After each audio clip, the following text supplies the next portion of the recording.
institutions does it say that the U.S. federal government is in charge of propagandizing American citizens with television programs? And if we're going to do it for Cuban Americans, well, why not do it for everybody? Why don't we, have programs that tell black people that white people are really great? Why don't we tell people that, that Mexican illegals are bad? I mean, why don't we have lots of TV programming for every little thing that every interest group wants to promote its agenda? Why don't we have programming for that? I mean, we don't do that because it makes us un-American. It makes us less likely to have a higher common aspiration. And it's just the triumph of politics. Why do we pay people in Florida over $1 billion a year to destroy the Everglades to grow sugar cane when we could get sugar for a fifth the price from Cuba? But we don't really want to buy from Cuba because we want to make the people suffer. I assure you that Fidel and Raul Castro are not suffering, so we're not doing anything with the embargo except hurting people who are innocent. And the Geneva Convention isn't just about combatants. We talk about, the terrorists are not wearing uniforms, so, we can put them in Guantanamo. But the other parts of Geneva, the core parts of Geneva, is that you can't engage in collective punishment of innocent people. It's immoral, and all these conventions on human rights and treaties that we signed, we throw them out the window. Because by the definition of the Geneva Convention and other treaties, what the United States is engaged in is genocide. Now, the thing is, Americans, because we don't think we suffer from it, we don't really care. But I notice things that Americans do care about, and I'm surprised that people cannot draw the dots together. For instance, President Obama flew to Copenhagen to try to get the 2016 Olympics. I wrote on Facebook way before the Olympics were announced that Rio would win. The United States had no chance of winning. I also said that Qatar would win the 2022 World Cup like a week before it was announced. And part of the reason I know this is because there's an understanding of people all over the world that if the United States is going to stick the middle finger up and say, we don't care what the world thinks, then the world's going to do the same to the United States. So mark my words, you have this on tape. I do not think the United States is going to be selected by anything that the world votes on until we end the U.S. embargo of Cuba. That's huge. That's a big statement. So it's a waste of time for New York and Chicago to spend millions of dollars on all these things to prepare a bid for the Olympics. Nobody's going to have it in the United States because they think that we're jerks over this embargo, and the world is right. We're jerks. And the irony is we're doing business with China. I mean, I'm not going to it would be an entire program in itself what China is like compared to Cuba. But anything that you say is bad about Cuba, you can say the same thing about China at times 100. And, I mean, I could go into great detail if you wanted to, but the fact is that you can't do business with China, which is Cuba's big ally, and somehow think that you're teaching Cuba a lesson. In fact, China doesn't tell the U.S. to lift the embargo in any forceful way because it's laughing at the stupidity of the U.S. forcing Cuba with all of that nice, juicy, delicious oil and all those incredible medicines into the sphere of influence of China, Russia, the European Union, Latin America, and out of America's sphere. I mean, it's the dumbest thing they can imagine, that a big, giant source of oil is going to be drilled exclusively with Chinese offshore drilling rigs.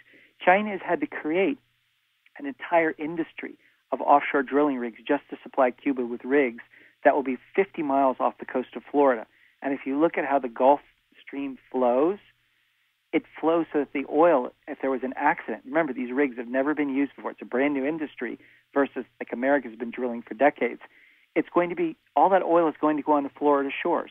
And what's the United States going to say? I mean, did the U.S. pay compensation to other nations in the Gulf of Mexico for the BP oil spill?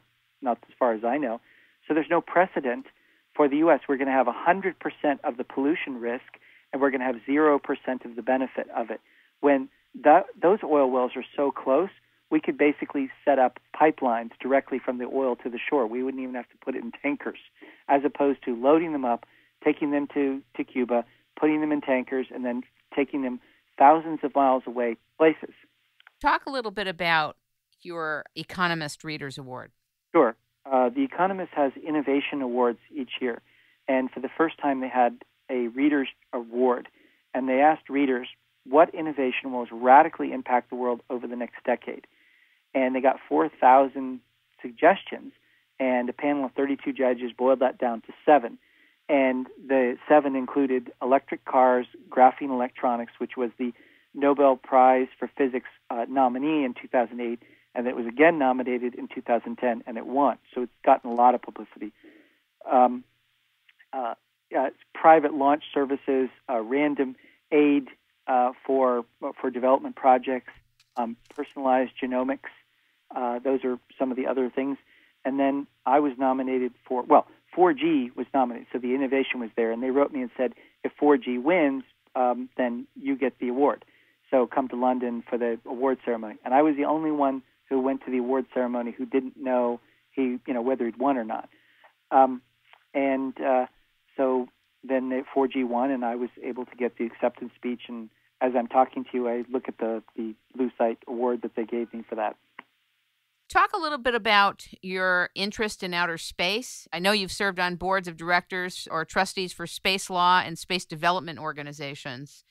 It's funny, I have a new assistant who's very interested in space law, and so she's interested in writing a book about this. And so it's come back to me. But yeah, there are treaties that the United States has entered into to supposedly get along with the whole world. This is the silliness of the Cuba embargo, is that it destroys completely all possible goodwill with the United Nations. And then I ask, well, if we've done that, what's the point of these treaties? One of them is the Moon Treaty, which says that we will not commercially exploit the moon, that nobody can make claims on the moon if they're part of the treaty.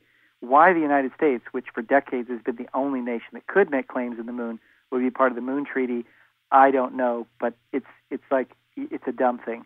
And then there's the Outer Space Treaty, which says nobody's going to make any claims in outer space. If I were in a position in the United States, I would I would take away the embargo of Cuba. I would get their medicine. I would get their oil. I would export all these farm products to them. But I would not try to curry favor with the UN through these treaties, and I would put in this submission, and we would exit those treaties, and I would claim the moon, and I would claim Mars, and I would claim near-Earth asteroids, and I would start commercially exploiting them. So if China wants to go and say, okay, we've got 97% of the rare earth metals, and we're going to stop exporting them, we're going to hoard them, the United States should read the writing on the wall and go, oh, wait a minute, China isn't really a democracy. It's not a free trading country. Oh, gosh. Oh, wait, it's never been in its 5,000-year history. Oh, all right. Well, sometimes people do adhere to their traditions, and their tradition isn't for the United States to, have free and unfettered access through free markets to raw materials. So, okay, we need to make sure, it's our obligation as the U.S. government to make sure that we have minerals. So the moon is filled with helium-3. Let's go get that. Mars has gold. Let's go get that. The near-Earth asteroids have, trillions of dollars of metal. Let's go get them. The Russians, the Chinese, and the Americans have had space cooperation for a long, long time. So no matter what it looks like out here to us in terms of what we should do and what the political landscape looks like, when it comes to outer space, there are cooperations going on all the time with these countries and in Europe. I see. So what technology have the Chinese shared for us for space that we really needed to go and do something in space? What technology do we get from them that we didn't have ourselves? I don't know. But what I know is that these three countries are cooperating in going out into space. China's way of cooperating is to copy. I mean, what does China have now that they didn't copy from the United States or another country that paid their dues? I have no idea. I don't think China has anything that they haven't copied. I can't think of one single thing China has that it didn't copy. I mean, it has plans and designs for this. It has this, J-20 fighter, but there are 10,000 spies in Washington, D.C. alone, and there are hundreds, if not thousands, of spies in Silicon Valley. I can't think of anything that looks suspiciously like we copied it from someone else in another country. I would say that the total amount of intellectual property theft from of the United States from China is well over $1 trillion. And people can say, oh, but we got money and the compass and we got fireworks from the Chinese and noodles and stuff. We'll go, well, yeah, 1,000 years ago, but patents are for 20 years. I'm not talking about things outside of 20 years. And it's not as if China had a patent system in any case anyway. So as far as cooperation, well, okay, I mean, I have all the cooperation you want, but it doesn't mean that nobody should be doing anything with the moon. The idea that we should leave the moon alone with no life on it, but that we should